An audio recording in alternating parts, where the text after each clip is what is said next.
Assalamualaikum warahmatullahi wabarakatuh. Perkenalkan, saya Sri Ainun Nur Fadilah, NIM 021180008, akan mempresentasikan pembuatan minyak atsiri dengan metode sokletasi. Latar belakang. Kemiri pada mulanya berasal dari Hawaii, kemudian tersebar sampai ke Polinesia Barat, lalu ke Indonesia dan Malaysia. Di Indonesia sendiri, kemiri tersebar ke berbagai provinsi dan dapat tumbuh dengan baik.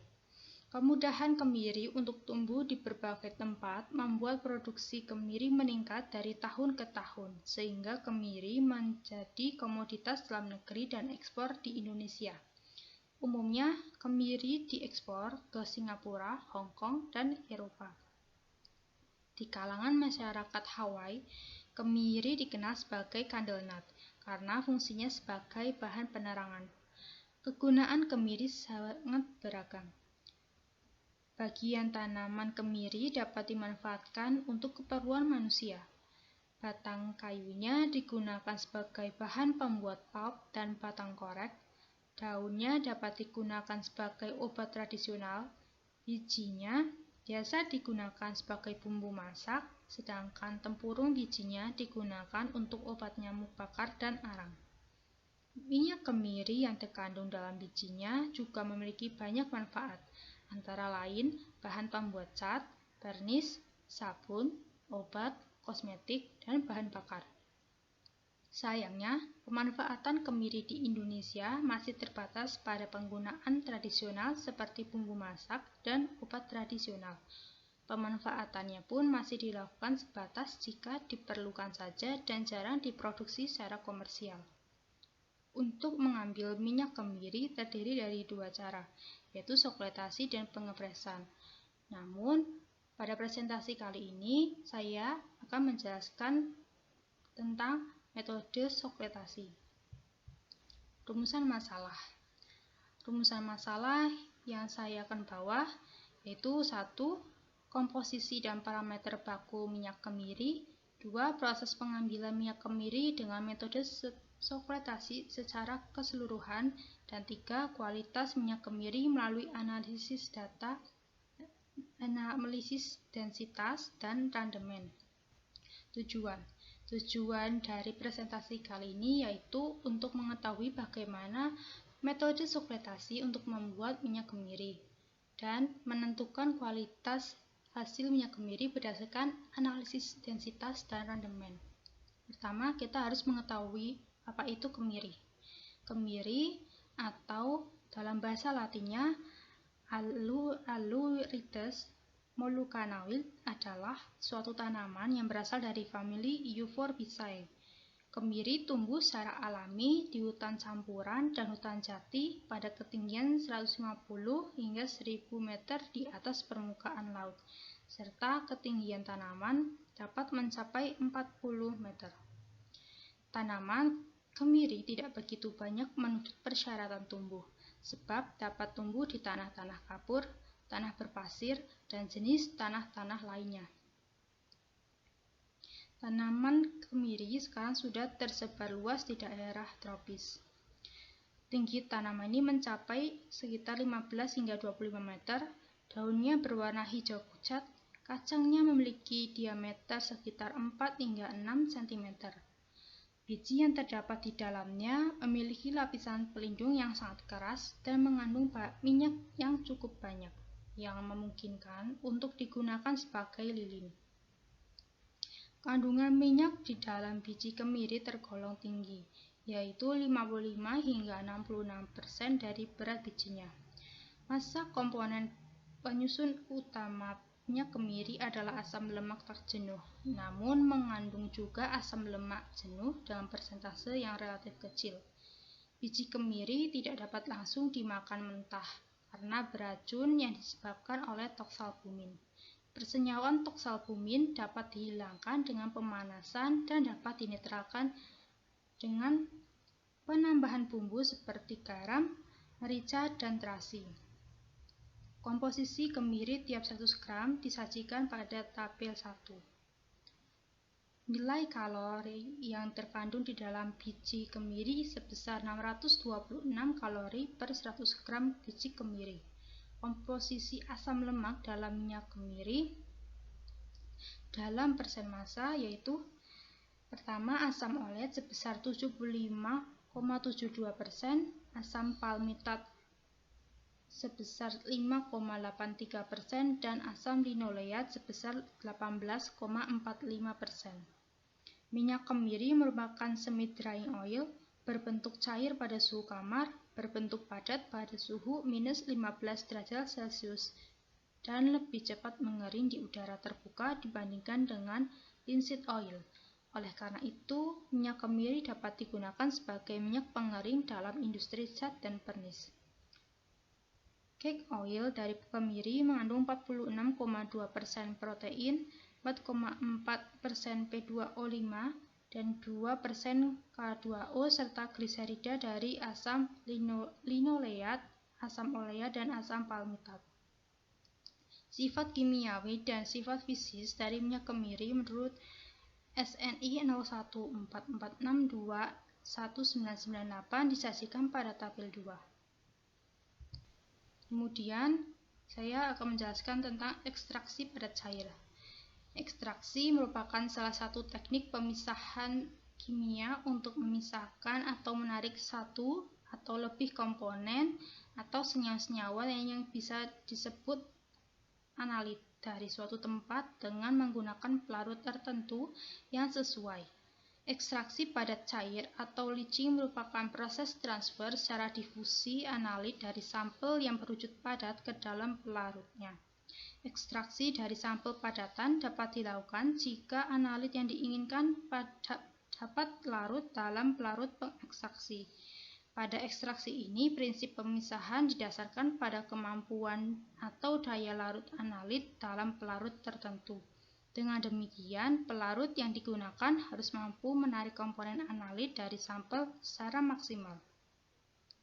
Mekanisme ekstraksi ini dimulai dengan adsorpsi pelarut oleh permukaan sampel, diikuti difusi pelarut ke dalam sampel, dan pelarutan analit oleh pelarut, atau yang disebut interaksi analit dengan pelarut. Selanjutnya, terjadi difusi analit pelarut ke permukaan sampel, dan desorpsi analit pelarut dari permukaan sampel ke dalam pelarut.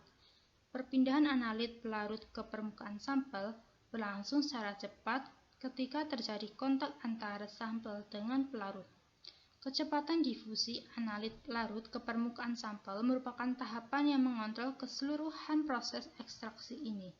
Kecepatan difusi bergantung pada beberapa faktor, yaitu temperatur, luas permukaan partikel, jenis pelarut, perbandingan analit dengan pelarut, serta kecepatan dan lama pengadukan. Untuk mencapai kondisi optimum, ada beberapa hal yang harus diperhatikan, yaitu kemampuan atau daya larut analit dalam pelarut harus tinggi, pelarut yang digunakan harus selektif, konsentrasi analit dalam sampel harus cukup tinggi, dan tersedia metode untuk memisahkan kembali analit dari pelarut pengekstraksi. Kemudian saya akan menjelaskan bagaimana sokletasi itu. Sokletasi merupakan salah satu jenis ekstraksi menggunakan alat soklet. Pada ekstraksi ini, pelarut dan sampel ditempatkan secara terpisah. Prinsipnya adalah ekstraksi dilakukan secara terus-menerus menggunakan pelarut yang relatif sedikit. Bila ekstraksi telah selesai, maka pelarut dapat diuapkan, sehingga akan diperoleh ekstrak. Biasanya yang digunakan adalah pelarut-pelarut yang mudah menguap atau memiliki titik didih yang rendah. Pelarut dilakukan dengan cara pemanasan pelarut. Uap pelarut yang dihasilkan mengalami pendinginan dalam kondensor dan secara kontinu akan membasahi sampel, dan secara teratur pelarut tersebut dimasukkan kembali ke dalam labu dengan membawa analit. Proses ini berlangsung secara kontinu.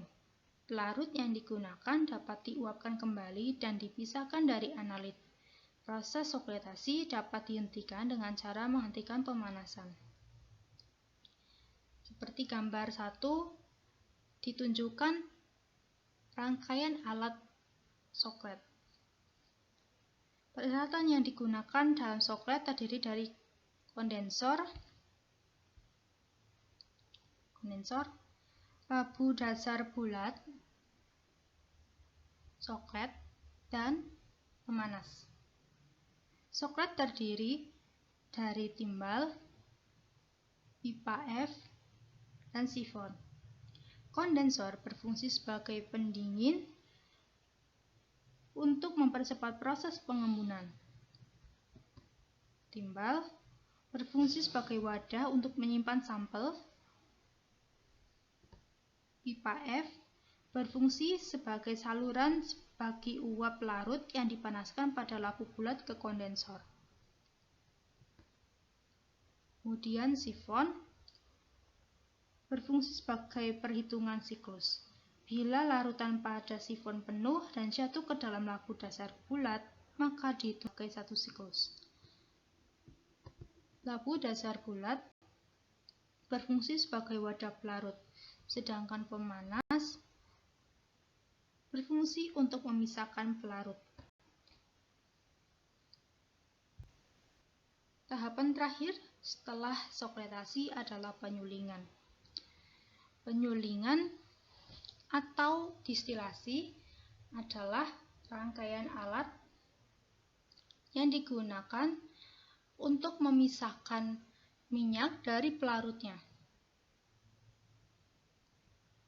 Pertama-tama, minyak hasil soklet atau pemisahan ekstraksi dimasukkan ke dalam labu didih.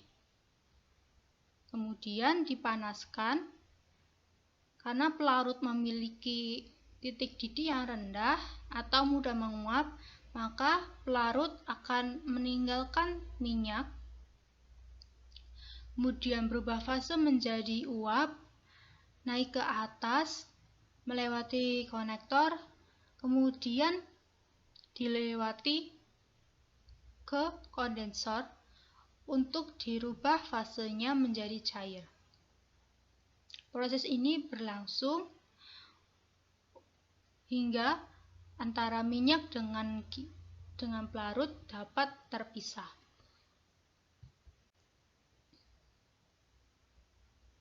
Untuk melaksanakan percobaan ini diperlukan alat dan bahan. Peralatan yang digunakan untuk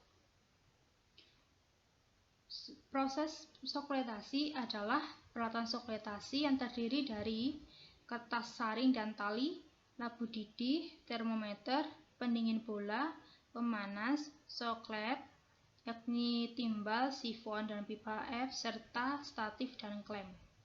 Kemudian perlu juga peralatan penyulingan atau distilasi yang terdiri dari labu didih, termometer, konektor, pemanas, reflux kondensor, adaptor, Erlenmeyer, serta statif dan klem.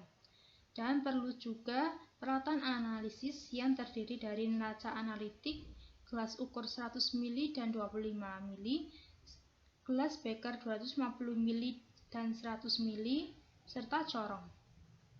Kemudian bahan yang digunakan untuk membuat minyak kemiri yaitu kemiri dan petroleum ether sebagai pelarut. Tahapan pelaksanaan percobaan terdiri dari dua tahapan, yaitu tahapan persiapan dan tahapan pelaksanaan. Pada tahapan persiapan, kemiri dipilah dan dibersihkan dari kotorannya, ditimbang. Pada percobaan ini dipakai beratnya 25 gram. Kemudian untuk memperluas bidang sentuh antar analit dan pelarut, maka biji kemiri dihaluskan hingga serbuk padat. Kemudian tahap pelaksanaannya, serbuk kemiri yang tadi sudah kasar dimasukkan ke dalam kertas saring, dibungkus dengan tali dan dimasukkan ke dalam timbal. Kemudian pelarut yang berupa petroleum ether dimasukkan ke dalam labu bulat sebanyak 180 mili, kemudian dipanaskan pada suhu 68 derajat Celcius selama 1 jam. Air pendingin dihidupkan bersamaan dengan pemanas. Apabila sudah selesai, bungkusan diambil dan operasi dilanjutkan distilasi untuk memisahkan minyak hasil dengan pelarutnya. Prosedur analisis terdiri dari 3, yaitu prosedur secara visual, yaitu pengamatan warna, kemudian analisis densitas minyak kemiri, dan analisis randemen minyak kemiri. Untuk mencari densitas, kita harus menimbang dahulu berat dari minyak kemiri itu sendiri dan volumenya. Densitas dirumuskan dengan massa dibagi volume. Kemudian untuk mencari randemen minyak atsiri, kita harus menimbang berat minyak yang telah terekstraksi dengan dirumuskan randemen sama dengan berat minyak yang terekstraksi per berat sampel mula-mula kali persen. Setelah kita melakukan percobaan, kita memperoleh data sebagai berikut.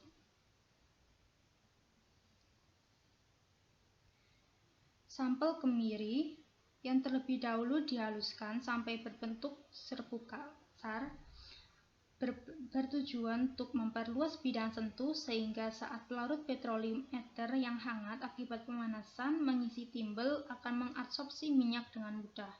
Dalam praktiknya, proses ekstraksi sokletasi berlangsung dengan suhu pemanasan 60 derajat Celcius selama 1 jam, yakni 8 siklus. Setelah mengalami sokletasi, dilanjutkan proses penyulingan untuk memisahkan minyak kemiri dengan petroleum ether. Selama proses penyulingan, pelarut petroleum ether memiliki titik didih yang lebih rendah, akan menguap meninggalkan minyak kemiri dan terkondensasi ketika melewati reflux kondensor sehingga membentuk fase cair kembali. Ekstrak minyak kemiri yang dihasilkan diamati warnanya, dihitung volume dan beratnya. Berdasarkan pengamatan, dapat dikatakan bahwa ekstrak minyak kemiri yang dihasilkan dari 25 gram biji kemiri menghasilkan berat 63,58 gram dan volumenya 39 cm3. Densitas dari hasil ekstrak sampel sebesar 1,6303 gram per cm3, yang mana nilai ini lebih besar dari densitas berdasarkan teori, yakni 0,924 hingga 0,929 gram per cm3. Sedangkan randemen hasil ekstrak sampel sebesar 254,32%. Nilai ini sangatlah tinggi. Analisa lainnya yakni pengamatan warna. Warna sampel berwarna kuning jernih. Kualitas sampel minyak kemiri masih kurang baik. Berat hasil ekstrak sampel masih banyak mengandung air dan pelarut. Faktor yang mempengaruhi kualitas sampel disebabkan beberapa hal. Pertama, pada tahap persiapan sampel hanya dihaluskan tanpa terlebih dahulu dikurangi kadar airnya, baik dengan cara penyangrai atau pengovenan. Kedua, pada proses penyulingan, ekstrak sampel minyak kemiri masih mengandung banyak pelarut petroleum ether. Ketiga, tidak melakukan proses adsorpsi pada ekstrak sampel untuk menghilangkan kadar air. Jadi, kesimpulan yang saya dapat tarik itu proses pengambilan atau pembuatan minyak kemiri dari sampel biji kemiri terdiri dari beberapa tahapan. Pertama, tahapan persiapan yang berupa penghalusan sampel.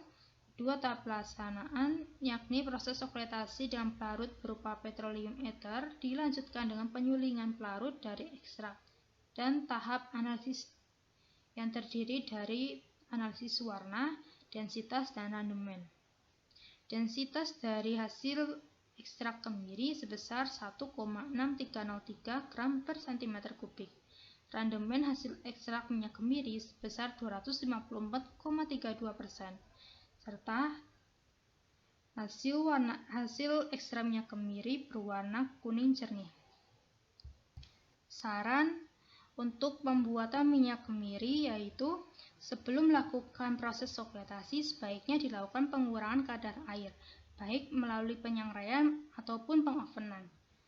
Kemudian sebaiknya dilakukan penghilangan kadar air yang masih terkandung dalam minyak menggunakan adsorben. Demikian presentasi yang dapat saya berikan. Bila ada salah kata, saya mohon maaf. Akhir kata, wassalamualaikum warahmatullahi wabarakatuh.